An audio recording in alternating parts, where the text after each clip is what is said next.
down. Thank you, Louis. Is my mic on? Is everyone hearing me mic assisted as opposed to just the loudness of my voice? Thank you, Louis. This is a bit of a different case for me in terms of why I'm here speaking with you. My company and my practice, and I think it's important to say this right off the bat, my company and my practice is different than most consulting firms. I do the majority of my work for municipalities, for cities, and that's deliberate.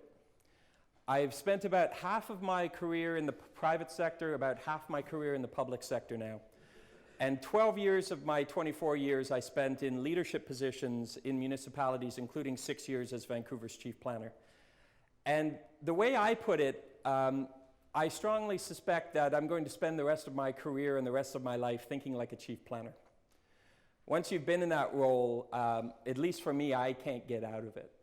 So now that I'm back in private practice and very much enjoying working with cities all over the world, all of my engagements I look at through the lens of what would I do if I were still chief planner of Vancouver. That's still my standard for the work that I do. If anything, my standard has gone up because I've had the benefit of working in cities around the world that have, frankly, even higher aspirations than Vancouver, even higher aspirations than any North American city in terms of the quality of city making.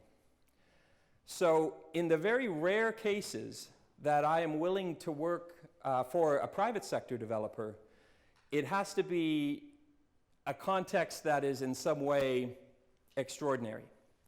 I have to, first of all, like the developer, which, if you've learned anything about my reputation, isn't always the case. I've had a reputation for being, quote unquote, tough on developers in my time as a municipal leader. But I have to particularly like the project. And it has to be a project that, in my opinion, in some way moves the bar forward substantially, not just in quality of architecture, quality of design, but of quality of city-making discourse. Frankly, it's got to be a turning point kind of project, because I'm a sole practitioner and I'm busy, and I have a new 1-year-old, so I like to travel even less than I used to like to travel. So frankly, it's got to be something pretty interesting for me to say yes. And after, what was it, Louis, about 2 months of us talking, I agreed to participate in this project.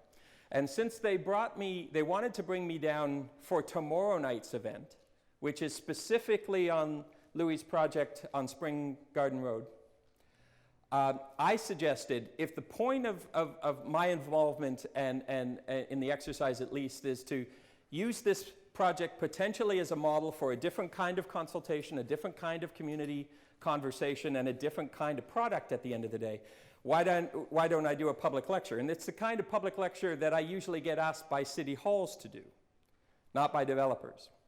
And I told Louis, you don't get to pick and choose from my messages, of course. He didn't ask me to, but the point I make clear is my message on better city making can be, I call it constructively candid, but it can be critical. And what I say to any developer I choose to work with is that you can't cherry pick from my message. You can't take the parts of it that you like and leave the parts of it that you don't and push them aside. Because as some people, it's interesting, the pamphlet that got handed around, someone in the pamphlet called me a density specialist. I'm not. I've said no to density probably far more times than I've said yes. Because what I am is an absolute critic of density quality. I am about as vigorous an opponent of density done badly as you will ever meet. And as I said, I've shown a willingness to say no to bad projects, probably more in my career than I've said yes. So my message, whether it's for a municipality I'm advising or for a developer that I'm choosing to work with, is how to have the project meet my expectations, my bar for density done well, and help a municipality. I'm looking at Bob Bierke, the chief planner for Halifax. Help the municipality have a discourse and a conversation about a higher standard for density. So I wanted to start with that. to give you a context of why I'm even here. Now, on to the messaging. And as I said, this is kind of similar messaging to even the messaging I used while I was chief planner of Vancouver. There are all sorts of reasons why we need to, in my perspective, have a conversation, a more sophisticated and less emotional conversation about change and density within your cities. There are all sorts of issues that we are facing. Unpredictable energy costs, climate change, public health epidemics tied directly or indirectly to the way we build our cities, and particularly our suburbs. All sorts of different issues where doing smarter city making, if it's not the answer, it's at least part of the answer. And so having this discourse and connecting the dots to these kinds of conversations is what I insist on when I'm working on a project, whether it's a small project or a large project. So whether you're motivated by addressing the incredible challenges of climate change, and I've been working again in the United States, and I've realized that Sandy was a real turning point, because before Sandy, there was no connecting of the dots between how we build cities and what our carbon footprint, our ecological footprint is, and thus our contribution to climate change. That's changed since Sandy, and they're starting to catch up with, frankly, the rest of the world in this conversation about how cities can be the key solution to climate change. But more powerfully lately, and I'm glad we have a representative of this thought process on our panel tonight, one of the most powerful conversations about city making is in the public health side. The rates of obesity, the rates of diabetes, including childhood obesity, early onset diabetes, et cetera, et cetera. It's remarkable to me how much attention this kind of discourse is getting. This is a press conference that was held by the top doctors, the public health officials, in 4 different regions in Ontario, who held a press conference to talk about how communities should facilitate walking, biking, and public transit, and that includes how they're built as more dense and mixed use. They got incredible press, incredible attention. And I sometimes commented, Bob, that if the 4 chief planners had called a press conference, the press might not have come. But when the doctors called a press conference, it got everyone's attention. And the discourse, I think we're just trained to listen to our doctors more, maybe more so than we're trained to listen to our city planners.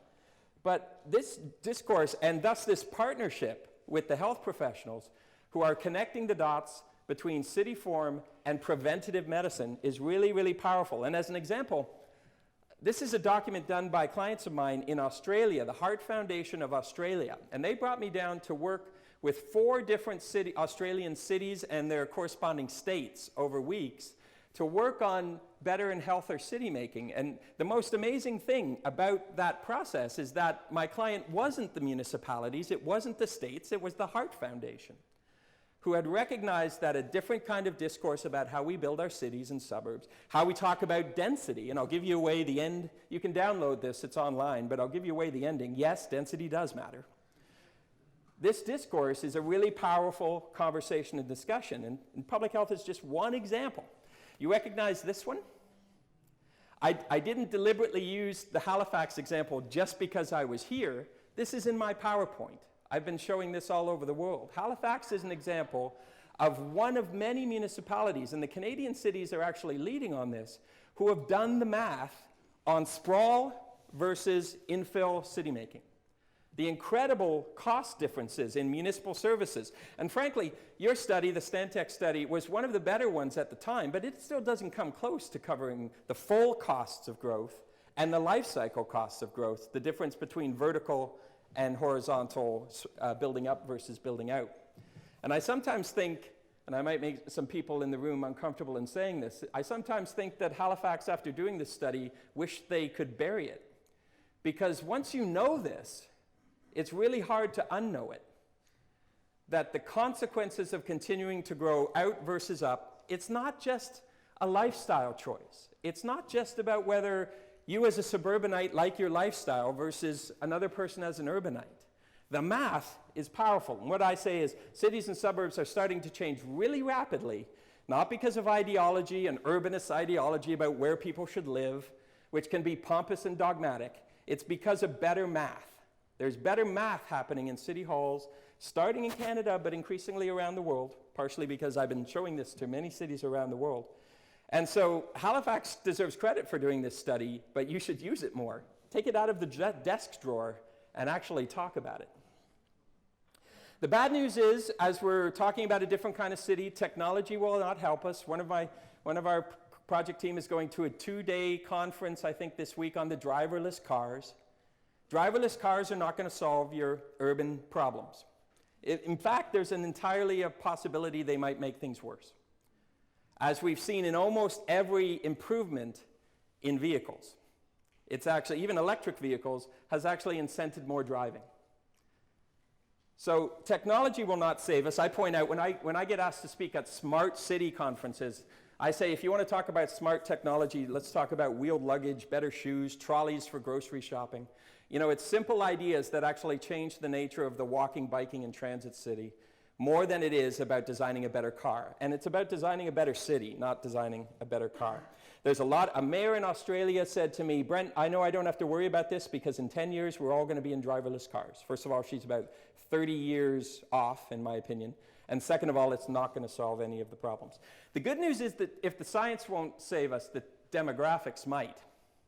The millennials, the demographic from 20 to 35 or so, are showing a predisposition towards not owning vehicles, wanting to live in places close and walkable distance to the downtown. About half have put off having a driver's license overall in studies in the United States and Canada. And they like transit, they don't mind density, they're fine with renting. The jury's out on what they will do once they start to have kids. But what I say is that if you design your urban places for families or your suburban places for walkable environments, you'll get the millennials once they start to have kids, so it's still about design. And their parents, the boomers, the millennials are the second largest demographic in human history. The boomers are the largest demographic in human history. I didn't call them this. Some seniors activists once got really mad at me for using this term, but it was the Wall Street Journal's term, the broken hipsters. The idea that the seniors are now making the same choices that the so-called millennials or hipsters are making, which is walkable, mixed-use neighborhoods for many reasons. One, they don't want to be dependent on the car for obvious aging reasons, and also mostly because they want to be close to the grandchildren and live in these kinds of settings. So the two largest demographics in human history are predisposed towards urban living, dense living, mixed-use, walkable living. And the demographic in between, who the narrative still says wants to move out to the suburbs and as soon as they start to have children. What we have shown in Vancouver and what other cities have shown is that that demographic too, the middle-aged folks who are having kids and raising a family, they will live in urban places, walkable places. They actually prefer it as long as you design for them. In Vancouver, we have 7,000 children in our downtown peninsula, up from about 6,760 a few decades ago. Up by that amount. There was about 250 or so a few decades ago. Now there's 7,000. Schools, daycare, public realm designed for children and families, which works for everyone in our narrative. You designed for families, and the families came, in Vancouver's case, in numbers that far exceeded even the planners' expectations. Where the narrative becomes true is when you design your urban places, all of your center plan area here in Halifax, in a way that virtually repels families. And that's how we've been designing them. And it actually starts with what the developers build. Because if the developers don't build 2- and 3-bedroom units, you can't fit families, game over. But if you design a certain amount of family-oriented units and you build the amenities that support family living, the children will come. So every demographic group has at least the potential to embrace urban living if you design it well. So design is the variable. I like to say that at some point, though, when I talk about this, you're thinking to yourself what I call the 8 most unhelpful words in the English language. We could never do this in our city. There's something different about Halifax. Don't you understand, Brent? Halifax is different because fill in the blank. And I get that narrative everywhere in the world, including in the cities right beside Vancouver. That's my friend Jaime Lerner in Curitiba calls that the culture of excuse. It's very easy to come up with reasons why something's not possible. What I find in cities in Canada, all of my clients, mostly, bottom line is my clients are the clients who believe they can do something better, but aren't sure how, so they call me. So all of my clients are by definition aspirational. And in my experience, the cities that are doing their remarkable things are the ones that ignore the excuses and focus on vision, will, and skill. The things that are actual. I find that most of my work with municipalities is not about a slightly better worded plan or a slightly policy or a slightly better designed plan. It's about culture, it's about will and mindset, about what's possible, and then tools and conversations to make it happen. So in Vancouver's case, we get a lot of attention. I titled the talk A City by Design in Halifax. City by design is a term that's been used to describe Vancouver for a few decades now. It's a deliberate city, a city that is designed based on the vision and values and aspirations of City Hall and the public at large, as opposed to the aspirations of individual developers. And it has led to all sorts of accolades. It's amazing how many things you can get ranked in or lauded in once you start to get on a roll as an IT city. So livability, health, reputation, visibility. Condé Nast said Vancouver was the most visitable city in the world. Green, biking, transit, beach city. We were one of the top beach cities. Coffee city, which my clients in Seattle think is hilarious because they don't think Vancouver has very good coffee. The point is that all of these are about economically successful cities. None of this is airy-fairy ideology. This is proven track record of success in building a successful city. And you're not going to go through this kind of transformation. Most cities won't. But this is the kind of transformation that Vancouver went through in just 20 years. This is 1983 to 2003. This is how much change can happen in a really hot market in just one generation. And of course, I saw the CBC report today about Halifax's building boom being, Bob, I think it quoted you as saying it's the new normal. You've got a lot of cranes. The cranes have come back to Halifax, is what I hear. And there's a lot. You won't probably have this level of transformation, but you will have a transformation faster than you're used to. And so it will be a shock to the system, particularly if you're not prepared for it with the right conversation. The key message I give to cities is about how design quality is the basis of success, as a support system for success. This is a list I did for the mayor of Sydney, Australia, who wanted to have a different conversation about why they were pushing design, quality design, because that's often perceived to be an aesthetic thing, a frivolous thing. Beauty is in the eye of the beholder. All these ways that we diminish the value of high quality. And I won't read them all, but you can see them. All sorts of ways that you can quantify the value of investment in urban design. Public realm design in the public sense, quality architecture, high quality development in buildings in the private sector sense. All sorts of ways that you can establish it. And it's remarkable. I say that beauty outperforms ugly. And it's remarkable how expensive ugly can be. So any discourse that says beauty is somehow superficial is kind of missing the point of smart cities around the world. So downtown Vancouver gets a lot of attention. This is the rest of Vancouver. The rest of Vancouver is more similar to the kind of built form that an urban pattern that you've got in Halifax. And most of it isn't tall towers, and most of it will never be tall towers. It's a question about where, and just as importantly, where not, to allow height. And I just want to make this point quickly. One of the reasons that I've gotten more inspired by what cities are capable of is I've been an advisor to the city of Medellin, Colombia for the last couple of years, which the Wall Street Journal called the most innovative city in the world 2 years ago, and it just this year won the Lee Kuan Yew World City Prize, which is a pretty big deal in cities. And this is the city that used to be the murder capital of the world in 1990. This is Pablo Escobar, guerrilla warfare. The public was afraid to be on the streets. And this is the city that you've probably seen a lot of the investment they put into public transit, for example. I know Halifax has a new public transit strategy, which sounds pretty good. I think you're being too patient with how fast you should bring it on stream. But the plan itself seems to be, has some good answers to it. I would just pick up the pace in how fast.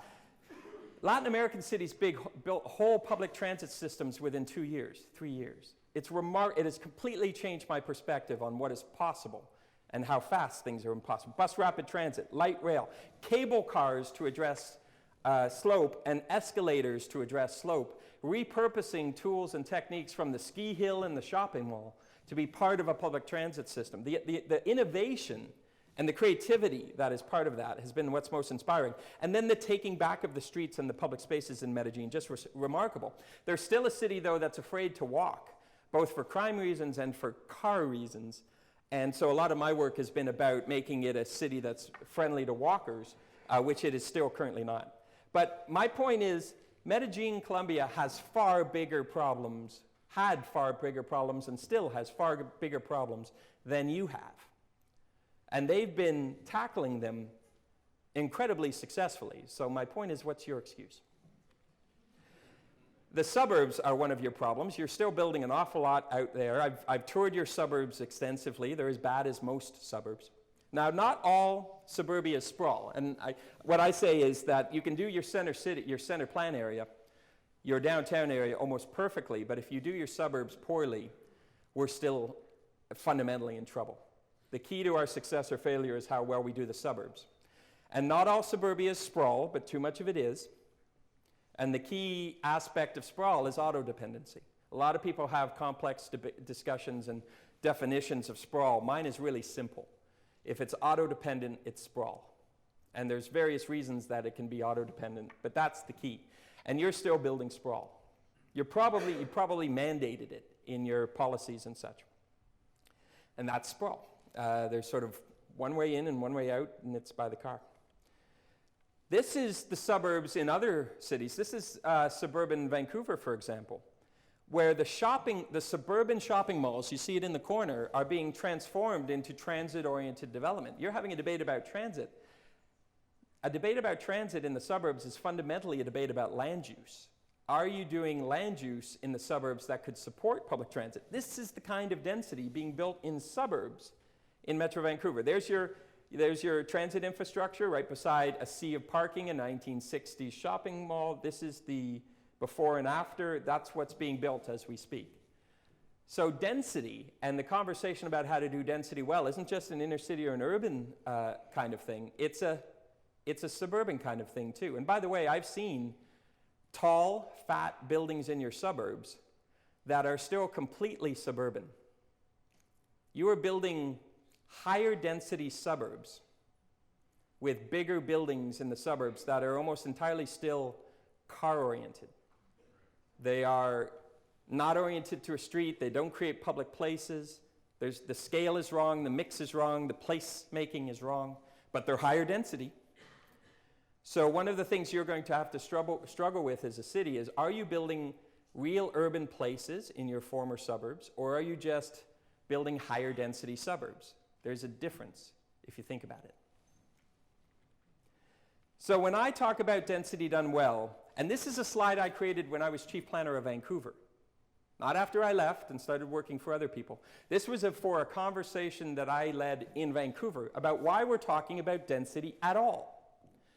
Because in the absence of a public interest conversation about densification, the narrative that tends to fill the vacuum is a kind of a lazy narrative that says, if you're talking about density, you must be a developer wanting to make more profit. And if you're a planner wanting to talk about density, you must be in the pockets of developers. I talked about this when I was chief planner of Vancouver. Even now, when I'm not, my primary interest, my primary responsibility is to the public interest. Here are the reasons we're talking about density. Reduced energy use in buildings, which are only possible with higher densities, both individually and through things like district energy. Making walking, biking, and transit not just available but delightful. More green design options, cogeneration, shared heat recovery, district energy systems, etc. Only possible with density. Less pressure on sprawl, less pressure on agricultural land, industrial land, etc. with growth. More affordable housing choices, not necessarily guaranteeing affordability, I'm always clear on that. But a necessary precondition for affordability is more density. Improved public health, as I've talked about, vitality, diversity, safety, almost everything we can measure. Density, if you do it well, from a public interest perspective, outperforms. That's what the math shows. That's what the science shows. That's not ideology, that's not emotion, and that's not politics. That's math. There are three elements of density done well that I talk about. The first is making sure you're aligning your land use and your mobility, your land use and your transportation. Possibly the most critical aspect, because we're increasingly, finally realizing what we've known really since 1955, that building more roads doesn't fix traffic congestion. It's called the law of congestion or induced demand. When you build more roads, they fill up because they induce sprawl and they induce trips. So they fill up. Way back in 1955, Lewis Mumford, the great Lewis Mumford, said, adding highway lanes to deal with traffic congestion is like loosening your belt to cure obesity. 1955. And yet it is finally now finding its way into traffic modeling and traffic studies. Why? I say it's because of the democratization of this information. It's because of people like me and others tweeting it constantly. And every media outlet now writing a story that, like this one, look, this is Wired magazine or Fast Company or the Globe and Mail talking, what's up with this? Building bigger roads actually makes transit worse. My God, wow. Engineers, and I love many engineers, but engineers were hiding this and not factoring it into their models or their traffic studies. There's a new generation of engineers now which are doing remarkable things. So to a certain extent, this is changing for demographic reasons too. But so many cities are doing the cool thing, which is removing freeways. And I joke that Vancouver doesn't get enough credit for never having built them in the first place. But all the cool kids are tearing them down. You're one of the cool kids. Have you already teared down Cogswell? Is it in the process? You're working on it? Get out there. Yeah. But you're one of the cool kids. You're tearing it down because you know you don't need it, and you know that it won't make traffic worse. Does everybody know Seoul, Korea's tearing down of the urban freeway and daylighting the stream and creating this? The most interesting thing about this story is that the traffic got better. Aside from all the placemaking values and the city identity values and every other way you can measure that being way better than a freeway, the traffic got better. Think about that. In Vancouver, after saying no to the freeways in the late 1960s, early 1970s, we're the only city in North America that has no freeways within our urban boundary, and that's the city of Vancouver, not the region. I always should clarify. It took decades to go from that to building the kind of culture around land use and mobility being aligned that we have in Vancouver now. For a decade or so, it was what's been called the years of the warlords, where the engineers and the planners were duking it out for supremacy at City Hall. Who would control council? Who would carry council? And convince them that, and the engineers would use arguments like people will die, and the planners never got to use that argument. I think they always wished they could claim that. But now increasingly, planners can use that argument too, and engineers use that argument too, because a lot of people die on freeways. We went from the years of the warlords to, with the advent of the 1997 Transportation Plan, which I call the most important urban design document ever done in Vancouver's history, the synergy between land use and transportation sort of was completed. And the planners and engineers who worked together on this plan called themselves plangineers, and they still do. And the point there is a message that says, we have a shared definition, a common definition of success in city making, which is not necessarily the case in every city. Is it the case here? Do you have a shared definition of success between engineers and planners on what you're trying to accomplish in city making? Should I assume from the deafening silence you don't want to tell me? The engineers say this in Vancouver, not just the planners. The best transportation plan is a great land use plan. You get your density, your use mix, your walkability urban design right, it does most of the work that you want your transportation plan to do. If you get your land use right, the transportation follows. Somebody should let me know how I'm doing for time, by the way. Well, I know I'm good, but I still have a lot to cover. So I might not be good in 5 minutes. Google the title on this because I don't have time to talk about it, but I wrote this piece and I do a lot of talking about how city halls are trying so hard to break down the silos and have this common definition of success. And I give some advice in here on how to do that.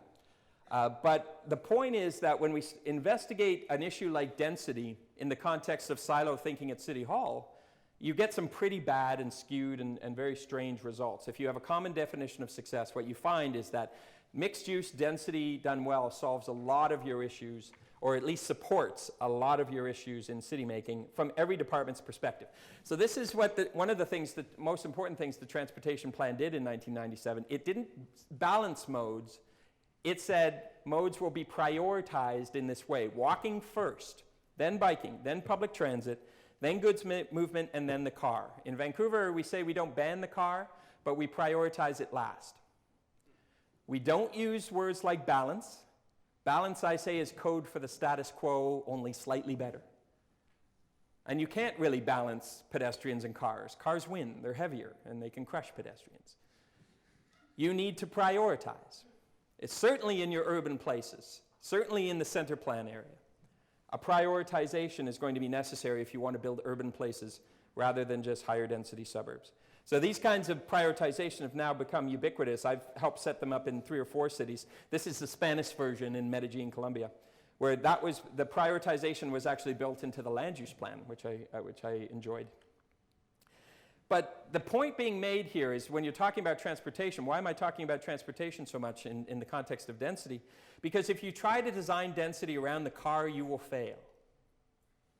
If you design a city for cars, it fails for everyone, including drivers. If you design a multimodal city, prioritizing walking, biking, and transit, it works better for everyone, including drivers. This is probably the most important narrative in urban transportation, because it proves and it shows that this is not a war on the car. The whole phrase, a war on the car, is a political narrative created by people like the late Rob Ford to make people mad about walking, biking, and transit investment. If you design for cars, it fails for drivers. If everyone is trying to drive, nobody moves very well. What we know in Vancouver is when you do density well and mix well, you create what I call the power of nearness. Everything is close, it's proximate, you can walk, you can bike, you can take transit. It's a delightful opportunity, not just an available opportunity. And it's that concentration that comes from density that makes these other modes work. It's very hard to have a conversation about moving to walking, biking, and transit without a conversation about density. And when I'm talking about walkability, it's not just, we've been talking about this, Louis and I, all day as we've walked around and driven around the city. It's not just the horizontal. It's not the quality of the asphalt or the sidewalk. It's mostly, in my opinion, about the vertical. It's about the street wall, the city at eye level. The city for the first few floors that all pedestrians experience. And you're normally not looking down at your feet, you're looking at what's going on. The number one rule that I have, certainly in good urban design, if I could boil down good urbanism into 3 words, no blank walls. You can't, I'm looking at your new convention center going up, and I'm wondering how that's going to be. But blank walls, dead spaces kill walking, kill urbanism. Your old convention center on the water, awful. Or, no, it's a casino. Yeah, sorry, not convention center. I probably confused you there, didn't I? Designing an artful mix at eye level, constantly rewarding the pedestrian at grade. So when I'm talking to Louis about his project and every project, to say I have a high standard for how projects touch the street is an understatement. To me, it's the most important aspect of any building design, no matter how tall that building is, whether it's a short building or a tall building. And I've seen short buildings that do it terribly and tall buildings that do it wonderfully. So to me, that's where the urban designer's attention mostly goes. This is, Louis, I told you I had a slide that expressed what's included in the streetscape, and the streetscape isn't just flat, it's 5-dimensional. This is New York's wonderful drawing, the best I've seen, in how they've broken down every aspect, every plane of the streetscape. The roadside, the building wall, the ground, the roof, and the only one they didn't mention is the far view, the terminated view. But all these things that work together to create a great environment, a great experience, particularly for the pedestrian. And scale to the pedestrian at about 5 kilometers an hour, because not at the speed of a car. And I talk a lot about sticky streets, the idea that rather than treating your streets as just traffic sewers or pedestrian sewers that just move people, whether they're in a car or on foot, the whole point of a street should be that they're sticky in the sense that they actually make you want to stop and slow down, to linger and to enjoy, to meet people, to stop, to sit on a patio and cafe. A sticky street, you can count. I often say you got to give engineers something to count. And engineers, the smart engineers have moved from counting cars to counting pedestrians. That's progress.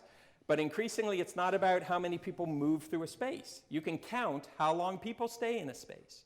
You can count the length of average time of people on a space. An engineering friend of mine said we should count the number of people kissing on a street. That might be going a bit too far, but the idea that you can quantify different things, and if you give them something to count, engineers are happy, but it's all a matter of what you count. The old saying, what you count counts, but I often say not everything that counts can be counted.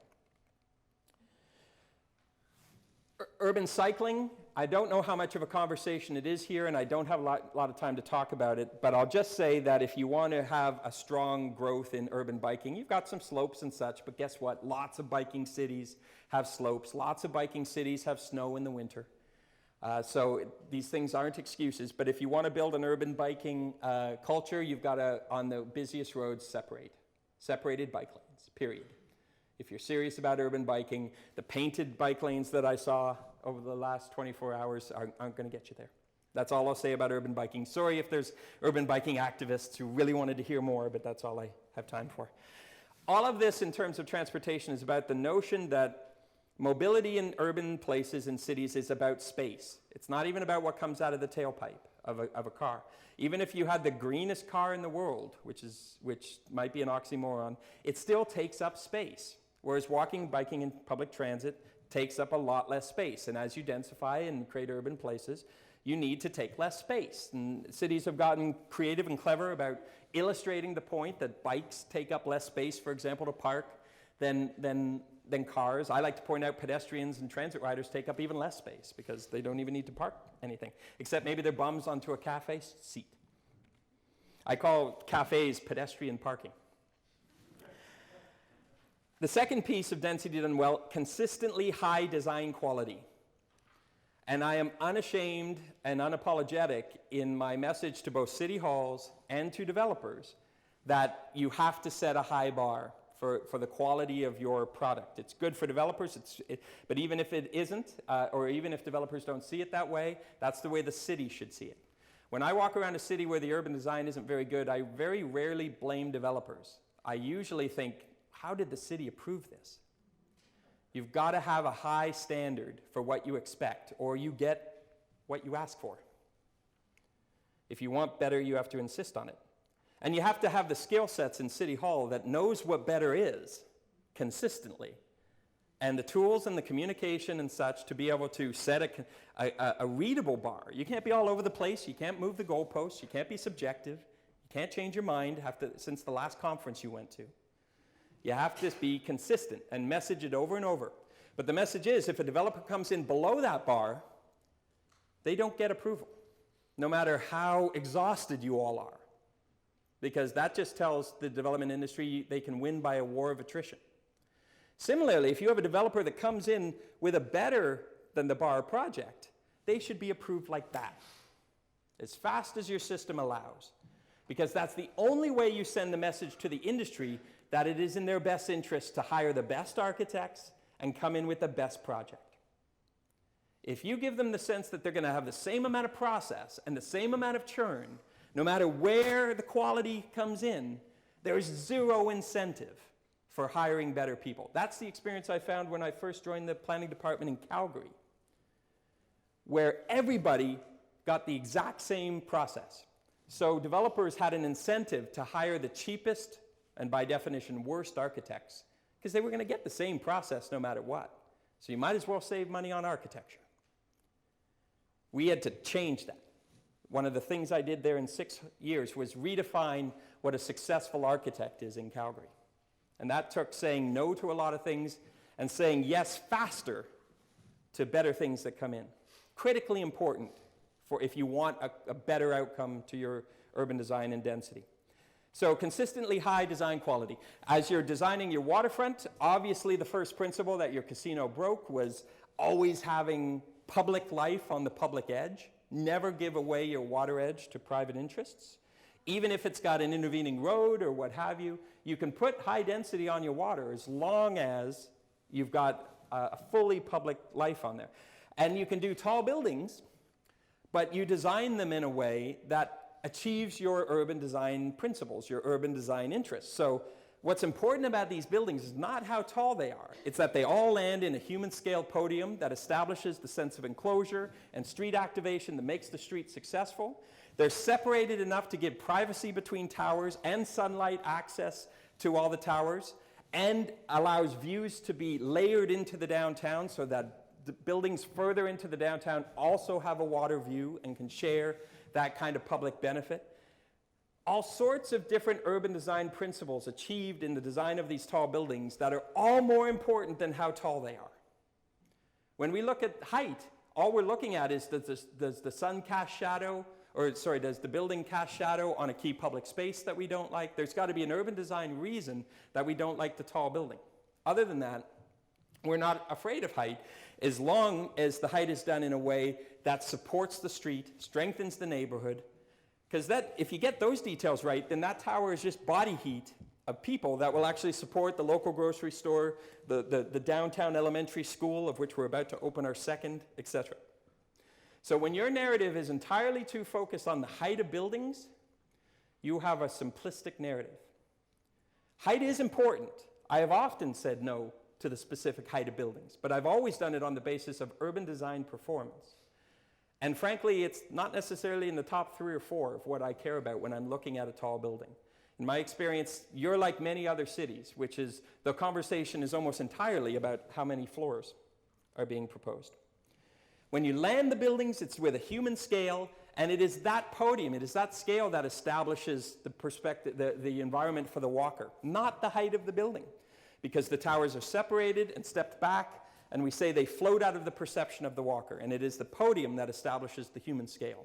So if you have a debate about tall buildings versus human-scale buildings, what we've done in Vancouver is have both. To the point where great urbanists who love human scale, like Jan Gehl, if you know Jan Gehl from Copenhagen, Jan's a friend of mine, I've taken him on many tours of the downtown, and what he says is he still doesn't necessarily like tall buildings. But he says if you choose to do tall buildings, you should do them like Vancouver does, because it establishes his principles of human scale, and you kind of get to have your cake and eat it too, because you get the human scale benefits of a strong street, a walkable street, and you get the body heat that comes from additional people in the tower. So here's another article for you to Google. Just Google Toderian Dogma Tall Towers.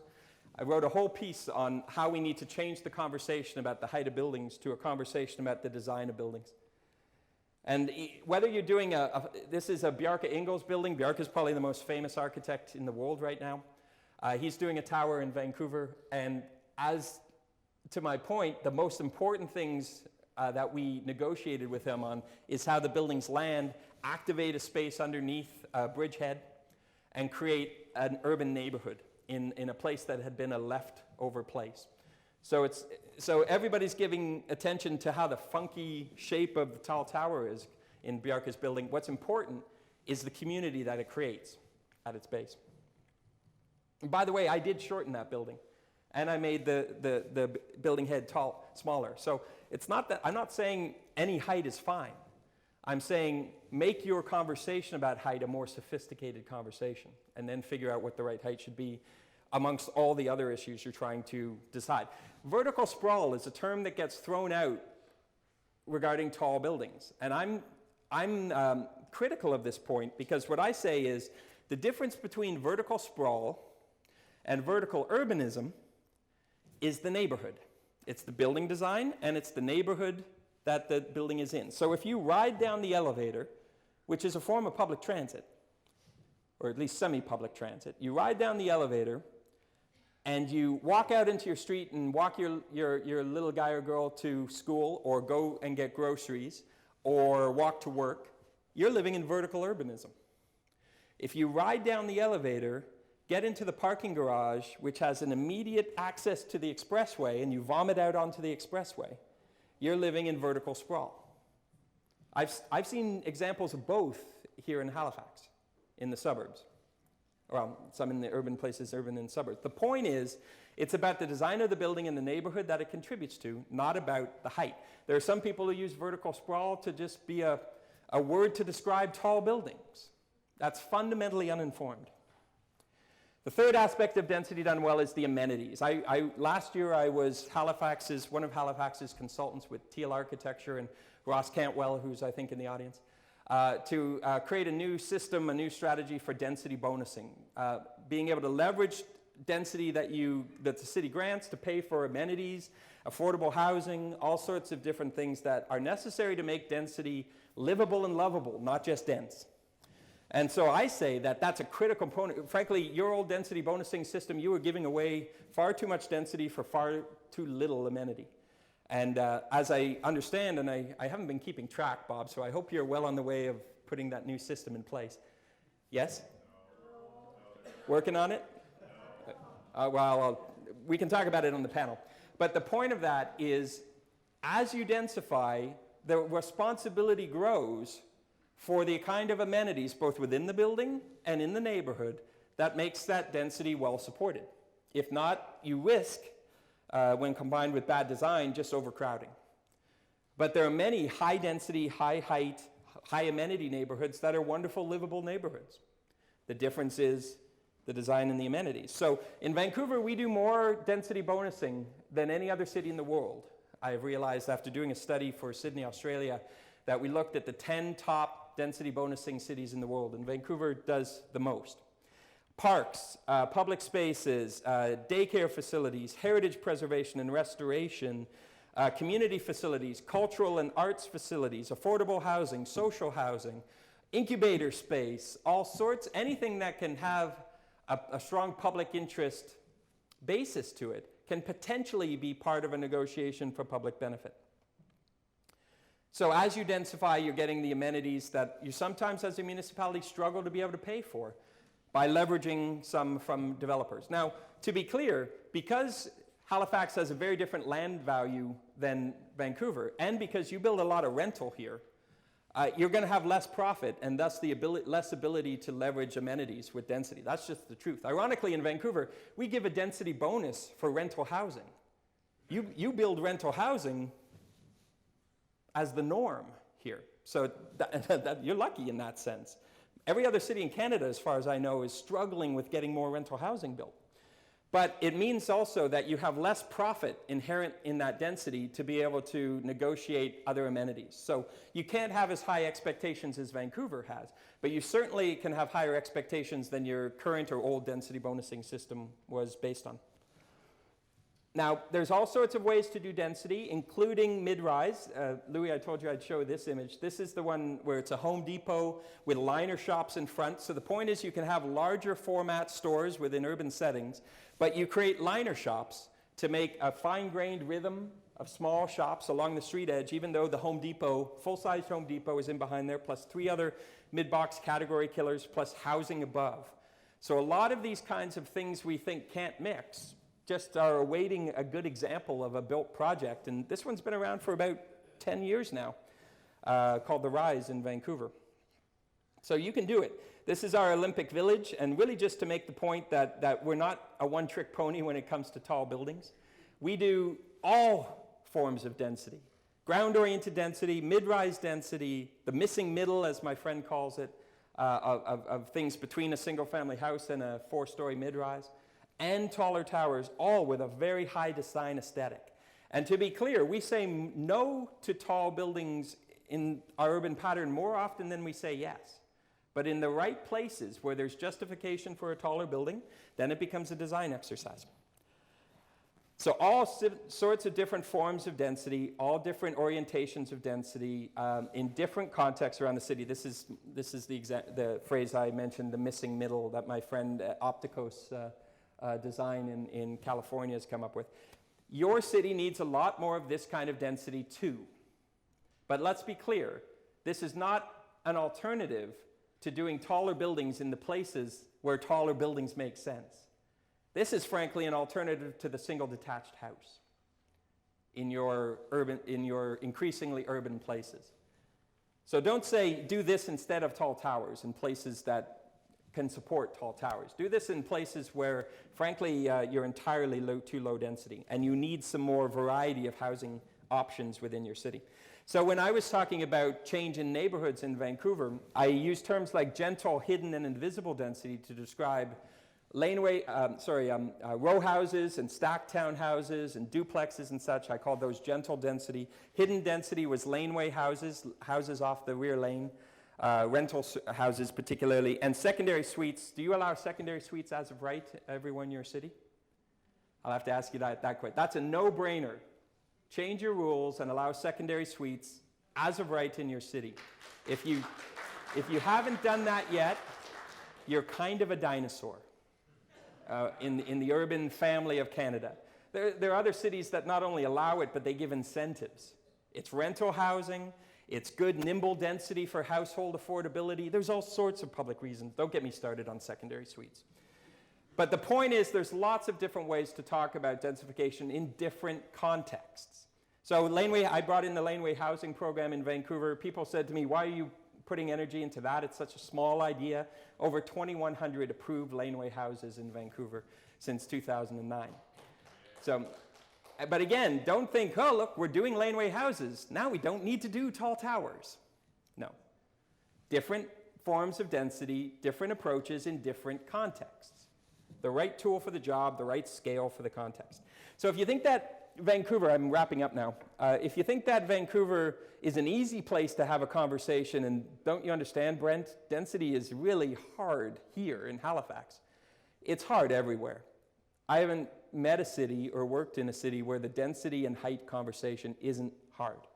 This is a typical newspaper cover in Vancouver. There's nothing easy. As a matter of fact, the density conversation in Vancouver is probably harder because of, frankly, how smart and well-educated the activists are. They're better trained on city planning than many city planners I've met. One of the activists in Vancouver is the son of Jane Jacobs. You haven't had a debate about density in neighborhoods quoting Jane Jacobs until you've had the debate with her son. This is a poster that a community group did when we proposed to take a 4-story arterial to a 5-story arterial. One extra floor. Attack of the 50-foot condos.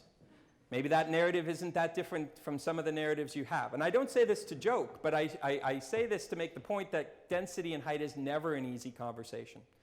And don't think that we have it easy in Vancouver. To me, the reason I do this kind of a conversation is because we need to move the conversation from a yes or no, black and white, simplistic conversation about height and floors to a more sophisticated conversation about quality. Jonathan Barnett, the great Jonathan Barnett, says it's not how dense you make it, but how you make it dense.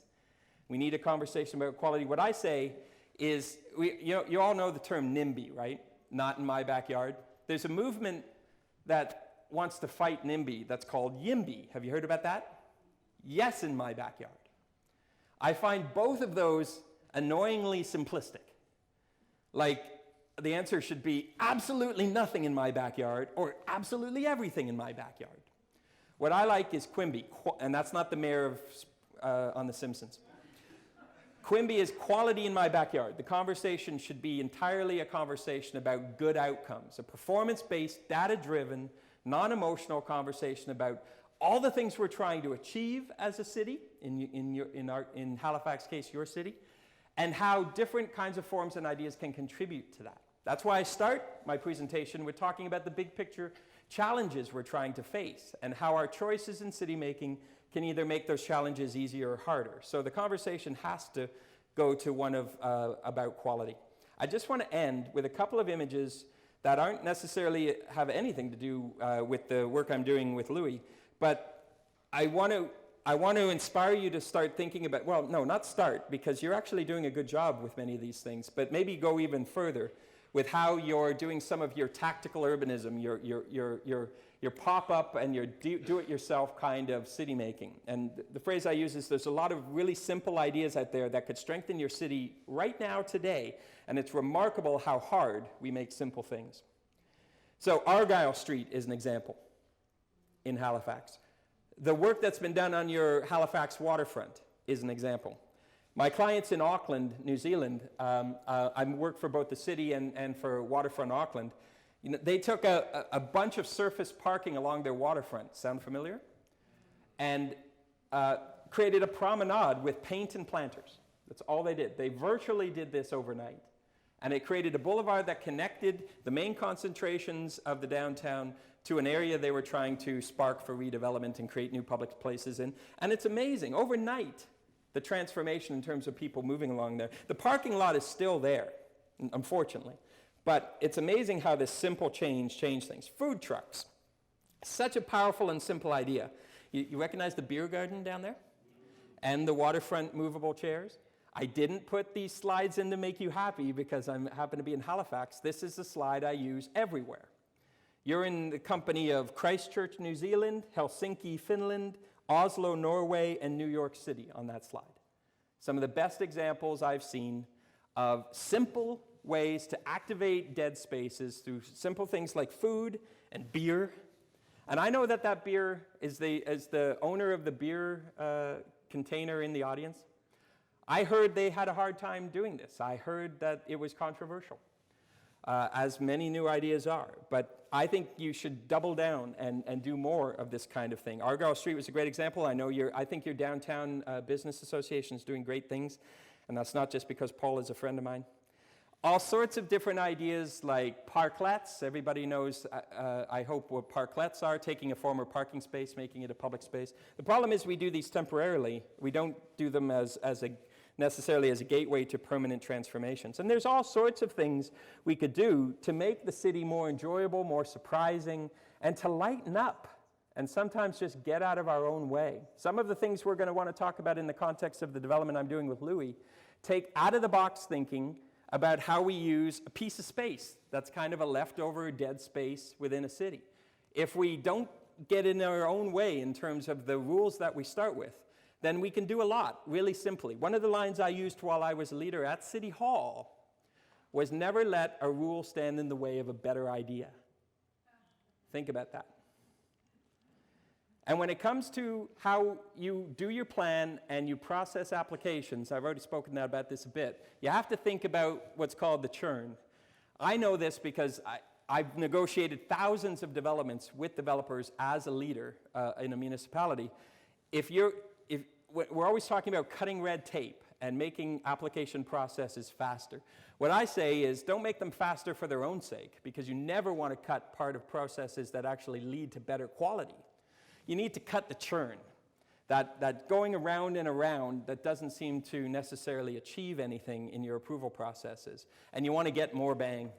Frankly, you want the conversation to constantly be about how to achieve better quality outcomes. And hopefully both your development industry and your city hall gets better at knowing a better idea when you see it, because that's a talent that needs to be learned. I'll stop there. Thanks very much.